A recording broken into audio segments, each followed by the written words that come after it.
Meghan Markle, of course, you often want to rewrite history. And the story goes that Meghan herself is very busy at mulling around, as we told you, the idea of her own memoir. I think it's going to be very difficult, as I said, because she can't really write about her first marriage that we know about, of course, to Trevor Engelson. He knows that she can't write about it. They have a deal that he can't speak about it, and she's not allowed to speak about it. Those are the stories that most people want to know. Fascinating when you think, because as I say, the only real footage recognition of that union of love apparently really just comes from her father, the father that now she doesn't speak to, Thomas Markle. He surreptitiously took video and photos on the day, apparently because he wanted to make sure there was a record of the happy event, seemingly not as happy in Meghan's mind. But now, as a brand new book comes out to reveal the sort of final years of our late and wonderful monarch, Queen Elizabeth II, it's all been revealed exactly what went on in the very final moments. And it doesn't really make for pleasant reading, particularly if you're Meghan Markle and indeed Prince Harry. Naturally, she wants to rectify this and make sure that her version of events is the historical fact. As ever, let me explain. Hi, how are you? Nice to see you. I know, beautiful visage, isn't it, behind you? Yes, countryside. I thought we've had enough of the city. We need to get out and get some fresh air. It's always good for you, isn't it? By the way, thank you for your lovely comments about the Persuaders story with the brilliant Sir Roger Moore, Tony Curtis, and that ubiquitous blonde, Lana Turner. A lot of people wrote in the comments that, you know, it was a bit silly of her. I don't know if it's silly, if I'm honest. I think they were Hollywood stars, they were the golden era, and they knew what sold well and made them, well, infinite, as it were.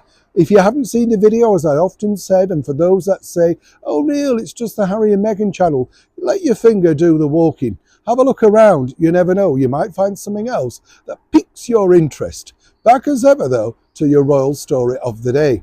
Fascinating this, because as we know, on the very sort of tragic demise of our wonderful monarch, Queen Elizabeth II, there was a fight going on. Yes, behind the scenes, His Majesty, then he was still Prince Charles, of course, was battling with his youngest son, Prince Harry, who insisted that Meghan Markle should be by the bedside of the late monarch.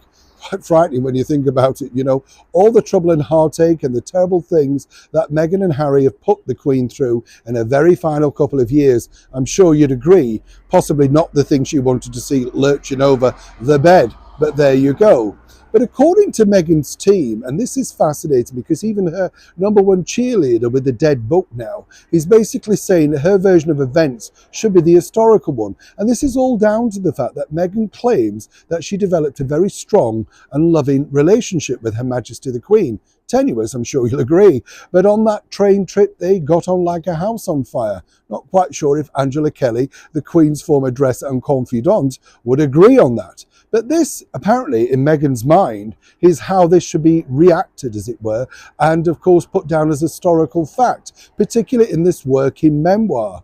Now, as I said, must be very difficult when you think about it. There you have, you know, Prince Charles at the time really battling around, and obviously this was a shock to many people, the world in fact, and of course Her Royal Highness the Princess Royal, Princess Anne, gamely batting on. Meghan's brave though. Can you imagine wanting to be round that room alongside the Princess Royal? Not quite sure I'd be brave enough. But what is interesting is this. Meghan's version of events, one that she will be revealing, as ever we have to say allegedly, was the close bond that she developed, far closer than that of Sarah Ferguson, the Duchess of York, after many years in the royal fold. And Meghan wants her version of events. She couldn't understand why she wasn't invited, and it wasn't acceptable for both of them that they were both ostracised at the 11th hour. It is a fascinating story. The book tells one side, Meghan has her own version. The bigger problem is, who do you believe? Neil Sean in the very heart of York.